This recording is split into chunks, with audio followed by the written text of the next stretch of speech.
तो जय हिंद एवरीवन, स्वागत है आपका हमारे channel Indian defence news Hindi में। और आज के इस वीडियो में हम बेसिकली बात करने वाले हैं एक ऐसी सबमरीन के बारे में जिसका भारत के इतिहास में एक विशेष स्थान रहा है। आप सबको पता है कि वर्ष 1971 का जो युद्ध था ये कितने बड़े पैमाने पर लड़ा गया। यहाँ पर भारतीय वायुसेना, नौसेना और थल सेना तीनों ने अदम्य साहस का परिचय दिया, पराक्रम दिखाया। और उसी दौरान एक घटना ऐसी भी हुई थी जो आज भी चर्चा का विषय है। आपको पता है कि पाकिस्तान के पास एक सबमरीन थी जिसको हम PNS गाजी के नाम से जानते थे, और पाकिस्तान ने इस सबमरीन को इंडियन वाटर्स में इस पर्पस के साथ भेजा था कि वो भारत के इकलौते एयरक्राफ्ट कैरियर यानी विमान वाहक पोत INS विक्रांत को डुबा सके। और प्लानिंग पाकिस्तान की तरफ से पूरी पक्की थी, लेकिन फिर कुछ ऐसे इवेंट होते हैं कि शिकारी खुद शिकार बन जाता है। अब उसके पीछे की कहानी हम सब जानते हैं कि कैसे भारतीय नौसेना के द्वारा पाकिस्तान की इस सबमरीन को डुबोया गया। लेकिन तकरीबन 70 साल से ज्यादा हो चुके हैं और अचानक से एक ऐसी खबर सामने आई है जिसने फिर से सुर्खियां बटोरी हैं।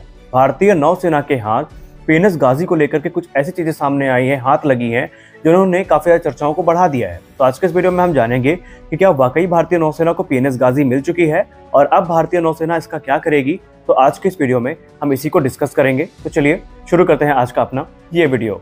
दोस्तों, वर्ष 1971 के युद्ध में हम सबको एक बात अच्छे से पता है कि पाकिस्तान की जो नौसेना है वो भारत के INS विक्रांत को डुबाना चाहती थी, और इसके लिए बाकायदा पाकिस्तानी नौसेना के द्वारा एक मिशन इनिशिएट किया जाता है जहां पर वो अपनी PNS गाजी, जो कि उनकी एक सबमरीन थी, इसको भारत भेजते हैं इस उद्देश्य के साथ कि वो INS विक्रांत को लोकेट करेगी और उसे डुबा करके भारतीय नौसेना को एक बड़ा झटका देगी। इनफैक्ट उनका तो ये तक मानना था कि अगर INS विक्रांत डूब गया तो भारतीय नौसेना बैकफुट पर आ जाएगी। लेकिन पाकिस्तान का ये प्लान कभी सक्सेसफुल नहीं होता और उल्टा भारतीय नौसेना के द्वारा PNS गाजी का शिकार कर लिया जाता है।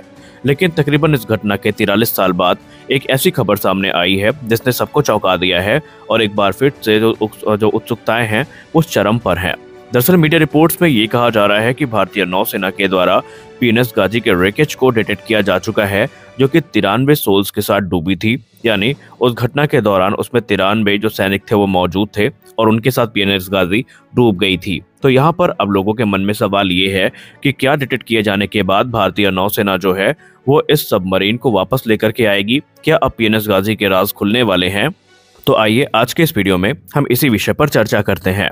भारत उन 6 देशों में से एक है जिसके पास DSRV कैपेबिलिटी है, और भारत ने इनको क्रमशः वर्ष 2018 और 2019 में लीज पे लिया है। और बाकायदा जो इस समय मिलन एक्सरसाइज चल रही है वहां पर इस टेक्नोलॉजी को डेमोन्स्ट्रेट भी किया जा रहा है। और आपको बताना चाहेंगे कि भारत के पास जो 2 DSRV हैं, इनमें से एक को ईस्ट कोस्ट और दूसरे को वेस्टर्न सीबोर्ड के लिए रखा गया है, यानी कि इन्हें क्रमशः विशाखापट्टनम और मुंबई में स्टेशन किया गया है। ये जो व्हीकल है, ये जो रेस्क्यू ऑपरेशन है सबमरीन्स का, इन्हें 1000 मीटर की गहराई तक कर सकती है। और इस समय भारतीय नौसेना के जो अधिकारी हैं उन्होंने यूरेशियन टाइम से बात करते हुए जो डिस्कवरी है PNS गाजी की, इसके बारे में बताया है। हालांकि ये जो सबमरीन है जो संक की गई है भारत के द्वारा, ये विशाखापट्टनम से कुछ ही दूरी पर है और इसे स्कैन भी किया जा चुका है, लेकिन अभी तक इसको अनटच्ड रखा गया है। और भारतीय नौसेना का ये कहना है कि हम उस ट्रेडिशन का पालन करते हैं जहां पर हम फॉलन नेवी पर्सनल्स की रिस्पेक्ट में इससे छेड़छाड़ करने के लिए फिलहाल तो विचार नहीं कर रहे हैं। यानी अभी इस सबमरीन को ऊपर लाए जाने का या इसको एक्सप्लोर किए जाने का कोई भी जो मिशन है ये एग्जीक्यूट नहीं किया जाएगा उन सैनिकों के सम्मान में। रिपोर्ट्स में ऐसा कहा जाता है कि पाकिस्तानी नौसेना के द्वारा 14 से लेकर के 22 नवंबर 1971 के बीच में PNS गाजी को गुप्तचुप तरीके से भारत में घुसने का आदेश दिया गया। और जब ये भारत की तरफ बढ़े तो इनका उद्देश्य ये था कि भारत के इकलौते एयरक्राफ्ट कैरियर INS विक्रांत को डिटेक्ट करना और उसको तबाह करना, क्योंकि रिपोर्ट्स ऐसा कहती हैं कि पाकिस्तान INS विक्रांत की वजह से जो ब्लॉकेड हुआ था उससे काफी ज्यादा परेशान था, क्योंकि सी रूट से पाकिस्तान का जो एक्सेस था ईस्टर्न पाकिस्तान में वो एकदम खत्म हो चुका था। वहीं पाकिस्तान के अधिकारियों की अगर हम कुछ किताबों की बात करें तो उन्होंने अपने बुक्स में ये साफ साफ लिखा है कि पाकिस्तान का जो INS विक्रांत को डुबाने का प्लान था ये उनके ओरिजिनल प्लान का हिस्सा था ही नहीं, बल्कि जिस प्रकार INS विक्रांत ने उनको परेशान किया उसके वजह से उन्हें इस प्लान को एग्जीक्यूट करना पड़ा। जिस समय इस प्रोग्राम के बारे में सोचा गया, इस प्लान के बारे में सोचा गया, तो उनके सामने समस्या ये थी कि उनके पास ऐसी कोई वेसल नहीं थी जो इतने लॉन्ग रेंज के साथ हो और सुरक्षित हमला करके वापस आ सके।